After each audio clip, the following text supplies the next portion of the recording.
अभी पिछली वीडियो में हम लोग देख रहे थे कि क्या फर्क है शब्द इंटरप्रिटेशन में और कंस्ट्रक्शन में।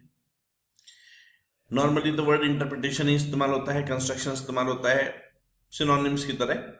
पर एक्चुअली यदि हम देखें, इंटरप्रिटेशन का मतलब होता है लिखित में जो है उसका ट्रू सेंस निकालना, लिंग्विस्टिक मीनिंग। कोर्ट ऐसे केस में सबसे पहले तो यही करता है, जो लिखित है, जो टेक्स्ट है लीगल, उसका मीनिंग निकालता है और अप्लाई कर देता है। लेकिन कभी कभी ना कुछ चीजें एम्बिगुअस होती हैं। एम्बिगुअस का मतलब होता है जो स्पष्ट नहीं है, उसमें कंफ्यूजन है, उसमें और चीजें भी जुड़ सकती हैं। तो जो कंस्ट्रक्शन है, कंस्ट्रक्शन का मतलब है ही इन्फ्रेंसेस ड्रॉ करना उस सब्जेक्ट के बारे में, यानी कि जो लिखा है उससे थोड़ा सा आगे बढ़कर। जो अबाउट डायरेक्ट एक्सप्रेशन है, उससे आगे बढ़कर जब हम अर्थ निकालते हैं तो उसी चीज को हम कंस्ट्रक्शन कहते हैं। यदि हम टेक्निकली देखें तो जो लॉजिकल इंटरप्रिटेशन है वही कंस्ट्रक्शन है। जैसे हमने पीछे भी लॉजिकल इंटरप्रिटेशन देखा था या फंक्शनल इंटरप्रिटेशन देखा था, ये दोनों ये चीजें कंस्ट्रक्शन कहलाएंगी एक्चुअली। लॉजिकल इंटरप्रिटेशन भी कंस्ट्रक्शन है, फंक्शनल इंटरप्रिटेशन भी कंस्ट्रक्शन है, क्योंकि यहां पर जो लिखा है उससे थोड़ा ऊपर जाकर एक्सप्रेशन, जो लिखा है उससे आगे अर्थ निकालने का प्रयास होता है। यानी कि यहां क्या लिखा है इंपॉर्टेंट नहीं है, लीगल प्रभाव क्या होना चाहिए इंपॉर्टेंट है। इसीलिए लीगल टेक्स्ट तो जब एम्बिग्विटी क्रिएट करता है तो कोर्ट को डिसाइड करना होता है शब्दों को जो का तू प्रयोग करूं, लेकिन शब्दों को जो का तू प्रयोग करने से होता है नुकसान। तो ऐसे केस में फिर हम उसके वाइडर मीनिंग ले लेते हैं, उसमें और चीज जोड़ लेते हैं, ताकि ऐसे केस में लॉ मेकर की इंटेंशन का इस्तेमाल हो जाए। और यही जो प्रक्रिया हम लॉ में अपनाते हैं तो इसे बोलते हैं कंस्ट्रक्शन। पर वैसे नॉर्मली देखा जाए तो हम जो शब्द इंटरप्रिटेशन या कंस्ट्रक्शन है उसका इस्तेमाल करते हैं सिनोनिम्स के रूप में। अब सवाल ये उठता है कि क्यों करें इंटरप्रिटेशन या कंस्ट्रक्शन। वैसे तो जो चीज हमने अब तक पढ़ी, काफी बच्चों को ये बात समझ में आ गई होगी कि इंटरप्रिटेशन या कंस्ट्रक्शन की जरूरत पड़ती क्यों है। क्योंकि ऐसा तो नहीं होता कि सब चीज डिवाइन प्रिसीशन से लिखी जाए, कहीं कोई एम्बिग्विटी होना, चीजें बदलती भी हैं समय के साथ। जैसे कि जब तक टाइपराइटर नहीं बना था, लॉ में बहुत सारी जगह चीजें लिखा है written written written. But obviously यदि आज के टाइम में मैं देखूं तो रिटन मींस रिटन और प्रिंटेड। हालांकि रिटन का मतलब तो लिखित होता है, जो हाथ से लिखा गया हो। तो इसीलिए रिटन में प्रिंटेड शब्द शामिल कर ही लेना चाहिए। तो इसी वजह से इंटरप्रिटेशन और कंस्ट्रक्शन शब्दों को इस्तेमाल किया जाता है, और हमें इन्हें करना पड़ता है इंटरप्रिटेशन और कंस्ट्रक्शन को, ताकि लॉ जो है वो स्मूथ हो जाए, रेमेडी एडवांस हो जाए।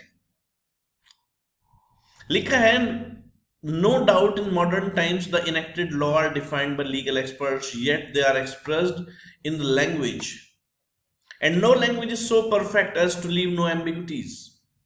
Further, by its very nature, a statute is an edict of the legislature, and many a time the intent of legislature has to be gathered not only from the language but surrounding circumstance that prevailed at the time when that particular law was enacted. यानी कि देखा जाए कि इसमें कोई doubt नहीं है कि मॉडर्न टाइम में जो लीगल एक्सपर्ट्स हैं वो लॉ को ड्राफ्ट करते हैं, परंतु इसके बावजूद भी लिखितों में लैंग्वेज में ही जाएंगे, और कोई भी लैंग्वेज इतनी परफेक्ट नहीं होती कि उसमें कोई कमियां एम्बिग्विटीज हो ही ना। फर्दर, स्टैट्यूट भी तो लेजिस्लेचर का हिस्सा ही है, उसके अधीन ही है। इसीलिए बहुत बार ऐसा होता है कि जो लेजिस्लेचर की इंटेंशन है वो हमें गैदर करनी पड़ती है।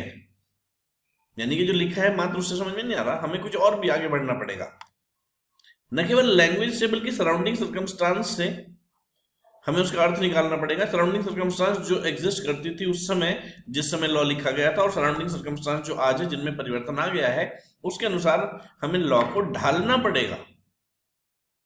कोई भी इसलिए स्टैट्यूट का जो प्रोविजन है उसमें दो इंटरप्रिटेशंस हो सकती हैं, और कोर्ट को हमेशा चूज करनी पड़ती है इंटरप्रिटेशन जिससे कि ट्रू इंटेंशन लॉ के सामने आ जाए। मनुष्य के लिए तो यह संभव नहीं है कि वो हर चीज, हर फैक्ट हर फैक्ट के जो अर्थ निकल सकते हैं उन्हें इस तरह से लिखे कि कोई गड़बड़ हो ही ना। फ्री फ्रॉम एम्बिग्विटी तो कोई चीज हो ही नहीं सकती।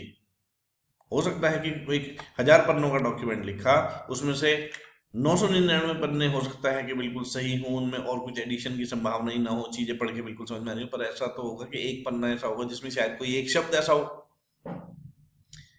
क्यों? क्योंकि आफ्टर ऑल देखा जाए तो इंग्लिश लैंग्वेज ना मैथमेटिकल प्रिसीशन की कोई चीज नहीं है। जैसे इंग्लिश लैंग्वेज में तो बहुत सारी और भी नॉर्मल सर्कमस्टांस में भी एम्बिग्यूटीज होती हैं, जहां अपने आप में मात्र एक शब्द बहुत सी चीजें डिफाइन नहीं करता।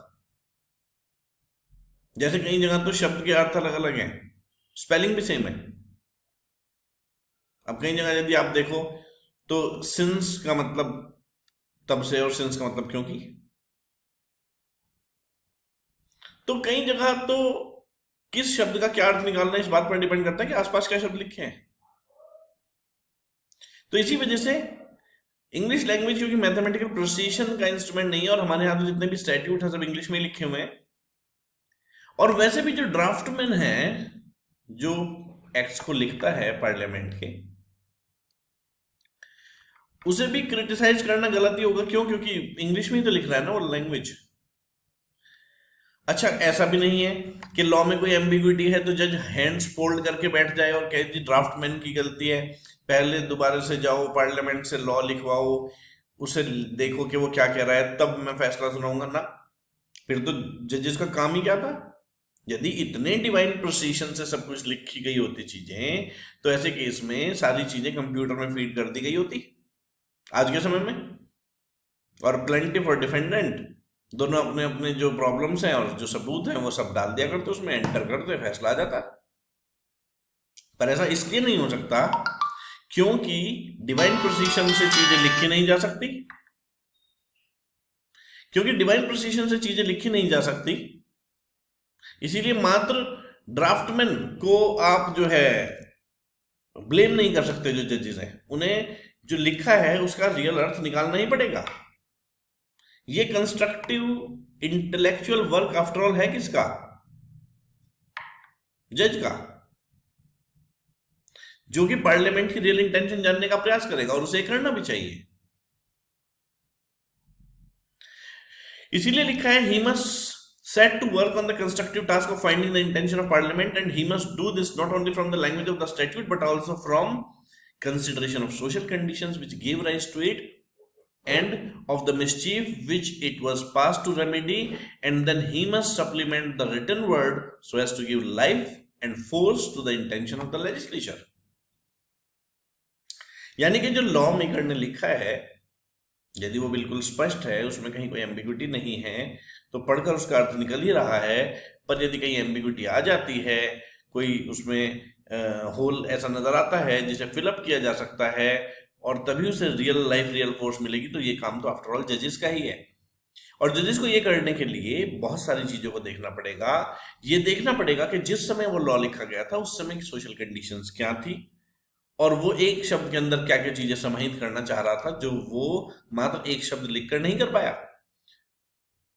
आज की कंडीशंस क्या हैं, कैसे ऐसे कि इसमें शब्द को हम मीनिंग दें कि मिसचीफ हो जाए सप्रेस और रेमेडी हो जाए एडवांस। क्योंकि किसी भी लेजिस्लेचर का जो रियल इफेक्ट है वो तभी आएगा जब हम उसे उसकी इंटेंशन के अनुसार अप्लाई कर पाएंगे। और इसे ही कहा कि जजेस इंटरप्रेट करेंगे, कंस्ट्रक्ट करेंगे और स्टैट्यूट को फोर्स एंड लाइफ प्रदान करेंगे।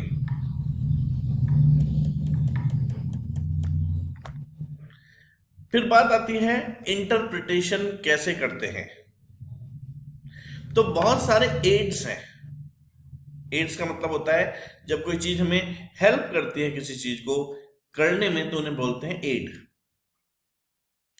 जैसे कि जनरल क्लॉजेज एक्ट है, जैसे कि हर एक्ट में अपनी खुद की डेफिनेशंस होती हैं, जैसे सेक्शन 2 में है अधिकतर डेफिनेशंस।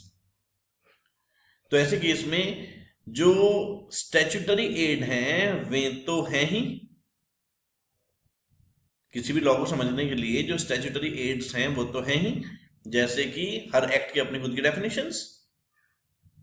जो डेफिनेशंस एक्ट में इस्तेमाल होती हैं वो शुरुआत में ही सेक्शन नंबर 2 में दे दी जाती हैं।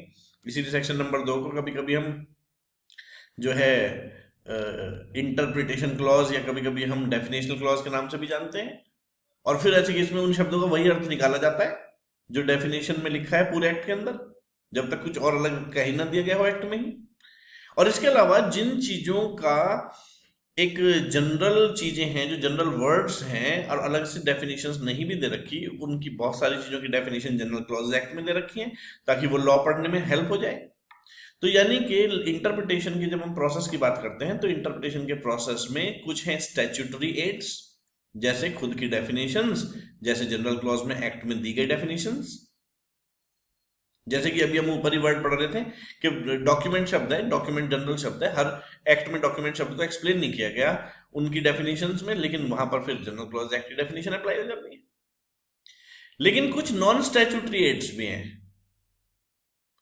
जब जजेस के सामने एम्बिग्विटी वाली सिचुएशन आ जाती है तो जो इंटरप्रिटेशन ऑफ स्टैट्यूट के नियम है, प्राइमरी नियम, सेकेंडरी नियम, उनका इस्तेमाल होता है। और जो केस लॉज हैं वे अपने आप में ही नियम है। जजेस जो फैसले सुनाते हैं और वो ऑल इंडिया रिकॉर्ड्स या फिर अपने अपने जो देश के रिकॉर्ड्स हैं उनमें दर्ज हो जाते हैं, तो उस चीज का क्या अर्थ निकाला गया, यदि भविष्य में ऐसा ही दूसरा कोई केस आता है तो उन चीजों का वही अर्थ निकाला जा सकता है पुराने केस लॉ से उठाकर, और उसका रेफरेंस दिया जा सकता है, क्योंकि पुराने केस लॉज के डिसीजंस भी नियम, लॉ, रूल्स, रेगुलेशन की तरह ही होते हैं। तो यदि हम इंटरप्रिटेशन की प्रोसेस की बात करें तो दो तरह की सहायताएं हैं, एक तो स्टैट्यूटरी एड और एक नॉन स्टैट्यूटरी एड। फिर बात आती है इंटरप्रिटेशन के रूल्स की। नॉन स्टैट्यूटरी एड जो है पहला,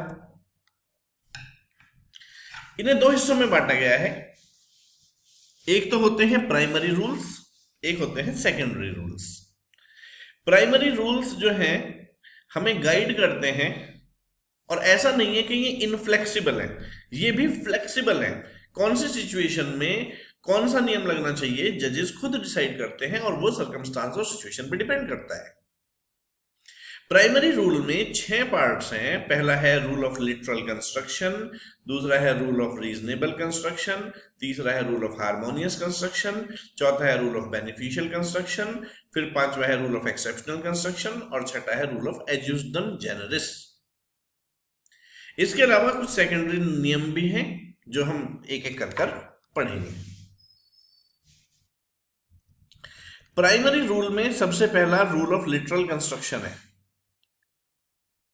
लेकिन इस रूल ऑफ लिटरल कंस्ट्रक्शन को हम अगली वीडियो में पढ़ेंगे, क्योंकि ये बहुत लंबा चौड़ा नियम है, इसमें बहुत सारी बातें बताई गई हैं, इसीलिए उसके लिए पूरा हमें एक वीडियो चाहिए। रूल ऑफ लिटरल कंस्ट्रक्शन पढ़ते हैं अगली वीडियो में। Thank you.